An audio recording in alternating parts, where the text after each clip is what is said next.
you were saying people think that these are responsible manufacturers.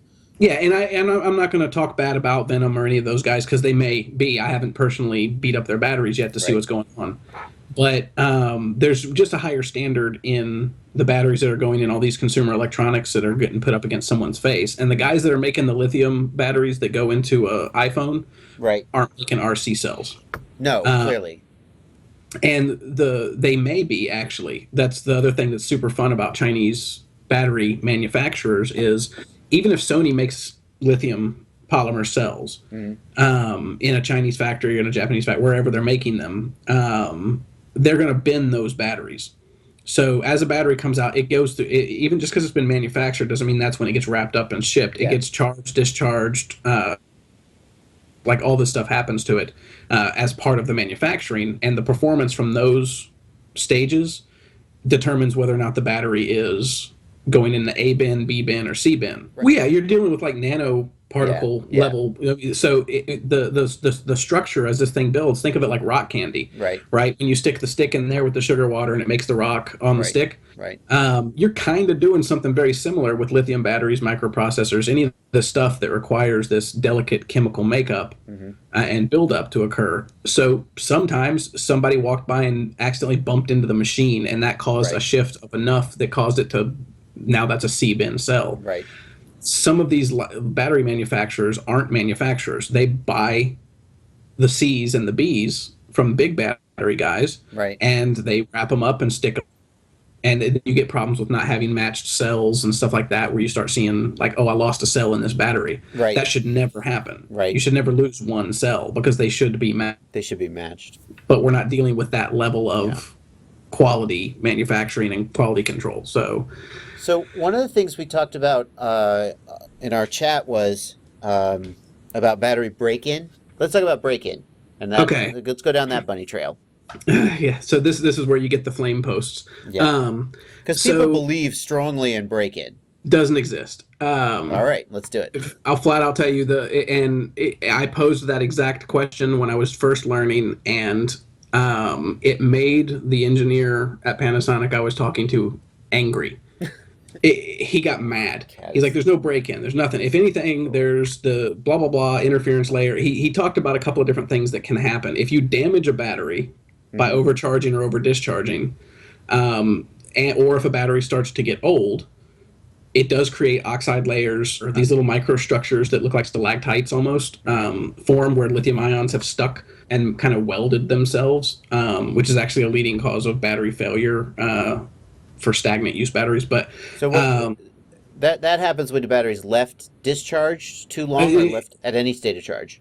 so if it's left at a higher voltage than it should be, and for most lithium batteries, that's going to be anything over 4.2 volts. Or if it's especially left, if it's at a high voltage and a high temperature. I see. Okay. So, and the problem there is if you're overcharging your battery, it's probably heating up. Now, if it's not too hot to touch, you're most likely okay on the temperature front, but you don't, overcharging a battery and leaving it there causes oxidation to form on the cathode, which increases the internal resistance. Yeah. And you can cycle your battery aggressively to break that up. It will. But it will break apart that doesn't charging the battery at a high C rate also damage it? Charging at a high C rate, not any more than. Not anymore. Yeah, charging is more dangerous than discharging because you're adding energy. Discharging, you're draining energy, and Right. it just goes into thermal runaway. Or thermal runaway is what causes most of the really cool battery failures you see on YouTube. Right. So that's a situation is when it gets too hot. Right. Heat's ultimately the thing that'll kill it, or short circuits. I've always wondered, people say, well, how fast should you charge your batteries? 1C, 2C, 5C, whatever. And I've always used as a rule of thumb, and this is based on nothing more than a guess, that if the battery is staying cool, then you're probably okay. What do you think of that rule of thumb? So if I'm charging at 3C and the battery's staying below what temperature you think? You're probably fine. Yeah, I charge my batteries, all batteries, unless I'm in a pinch, like all my batteries are dead and I need nicotine. Right. Because I use lithium batteries for my addiction as well, but both addictions. I always charge my batteries ridiculously slow, and the reason is you've got this structure on the anode that Hmm. ions are sticking to, Okay. and if you charge quickly, ions are bombarding the anode, Okay. and they'll stick to each other, sort of, or they'll block. And like so, the really cool batteries that do really well and have high capacity and decent discharge have got all these nooks and crannies for ions to stick to. Hmm. If the positive repels positive, negative repels negative. If you've got an ion stuck here and another ion starts coming in, it's going to get repelled and pushed here, Hmm. and then it's repelled and pushed over there, and it's going to get repelled, and it's going to evenly distribute itself. And then that's where the cool thing about like really good chargers is they start out slow, Hmm. they speed up, Hmm. and then they slow down and they hold the slow charge for a long time. Because at the Um, end, there's fewer spots for those ions to right. go. So if you push it at the end, then you're more likely to get bad things happening where the ions are, I don't know, bumping into each other, have Yeah. nowhere to go. So it starts off slow to establish basically a mesh Hmm. of ions, so that now when and then it speeds up. So now the ions are flowing quicker Hmm. and they're attaching, but now there's this mesh to help diffuse all those ions into like a nice spread out pattern and stick. And So then it slows it down so that it can catch those little gaps here and there. so And that's what works. so what you're saying is that in general, a slower charging rate is always healthier. That I like there's slower chargers. You get more ions stuck. So you're suggesting that a slower charge rate will actually result in potentially, less voltage sag or more capacity delivered than a higher charge rate. Ultimately more capacity, not necessarily less voltage sag, aside from not in the initial portion of the charge, Right.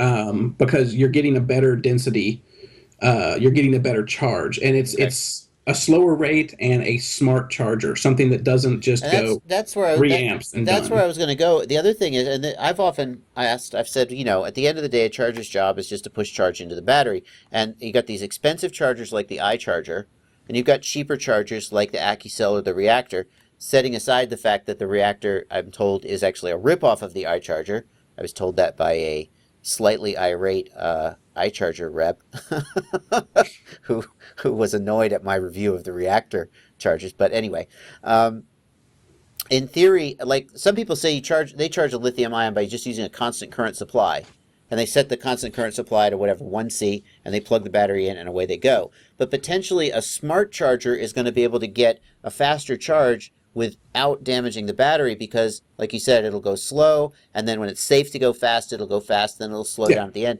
It could potentially charge your battery faster without damaging it compared to, say, a dumb charger or maybe a constant current bench supply. yeah. If I'm using a constant current, like a CCCV battery charger of some sort, like I made an adapter for one of my little 18650 chargers, Right, that I can use to plug a LiPo into it. Just don't do that at home. right, right. Um, Yeah. and if I'm using that, I charge it at like half an amp because that's slow of a rate, and that's for like a 1300 and up Right, sized right, cell. right. So you're even Because it, you're below a half a C. yeah, because at that rate, the ions are moving slow enough that you don't have to worry about screwing anything So up. so one of the takeaways we could go here is that if you have the time to charge at a slower rate, you should. Yeah, If you're at the field and you need to get back in the air, charge at 2C, go for it, right? And know that you can you're charge hurt. at 5C if you really want to. Just realize you're going to reduce Right. your flight time on that next charge. Will there be permanent damage to the battery or just that next charge? So what did I say? 5C Sure. or 10C, whatever. So 5C. So you're looking at charging at like 6 amps, 7 amps, something like that on a 1300. Yeah, something like that. Um, no, you're You not don't going to think that'll probably. permanently You're damage the battery? unlikely to do permanent damage. You're Interesting. just As going long to as the get. temperature stays low.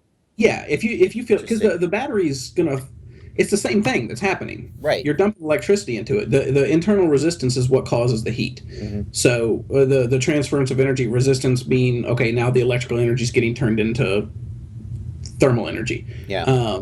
So that's a loss of energy. Anytime you have heat, Sure. that's a Yeah, problem. absolutely, absolutely. Anytime you have heat, you're wasting energy unless what you're trying to do is heat the room.